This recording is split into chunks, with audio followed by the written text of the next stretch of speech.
আসসালামু আলাইকুম রহমতুল্লাহ বারাকাতু।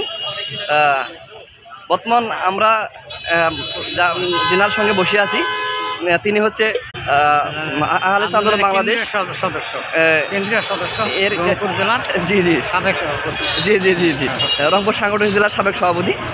তো ওনার সঙ্গে আমরা কিছু বিষয়ে কথা বলতে চাচ্ছি। তো হচ্ছে সাংগঠনিক জি আপনি ভালো আছেন?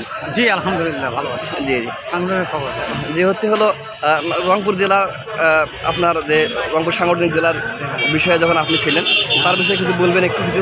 রংপুর জেলা আসলে সাংগঠন করতে গেলে সাংগঠনের কিছু সাংগঠনের প্রজ্ঞা, সাংগঠনের পরিচিতি, সাংগঠনের মর্যাদা, সাংগঠনের বংশ পরিচয়, সাংগঠনের সৃষ্টি, সাংগঠন কী চায়, কেন চায়, জি জান্নাতে যেতে হলে সাংগঠনে কী কাজ করতে হবে এগুলো আপনাকে আমাকে জানতে হবে। না হলে পরিপুষ্ট জীবন গঠন হবে না, সংগঠন হবে না, জান্নাতে যাওয়ার পথ খুঁজে পাওয়া যাবে না। এলোমেলো সাংঘা থেকে যেমন সুন্নতবিহীন, তরিকাবিহীন অনেক লোক আছে, মাযহাবী লোক আছে, তারা বিভিন্নভাবে বিভিন্ন পথ প্রশস্ত করে। এটা একেবারে ভ্রান্ত, একেবারে ভুল পথ। একেবারে জাহান্নামের পথ ছাড়া জান্নাতের পথ হইতে পারে না।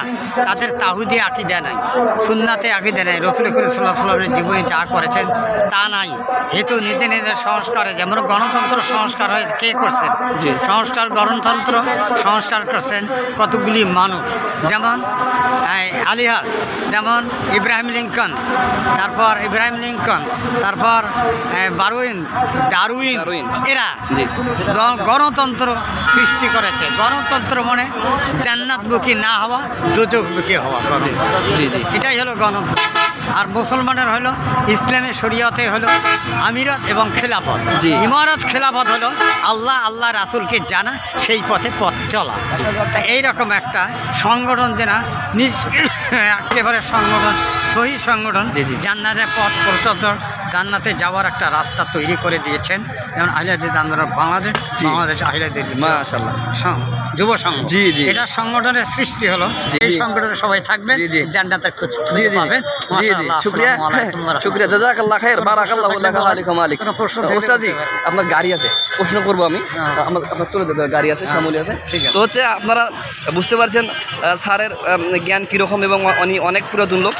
বাংলাদেশ আহলে আন্দোলন বাংলাদেশ রংপুর সাংগঠনিক জেলার তিনি সভাপতি ছিলেন, এবং তিনি একজন জ্ঞানী গুণী এবং জাননেওয়ালা লোক, এবং তিনি আবেগের বশে সংগঠন করেছেন তা নয়। তেনার অনেক কাজ রয়েছে, আমরা দেখেছি, আমরা স্বীকার করি, আমরা কখনো ভুলবো না তেনার অবদান।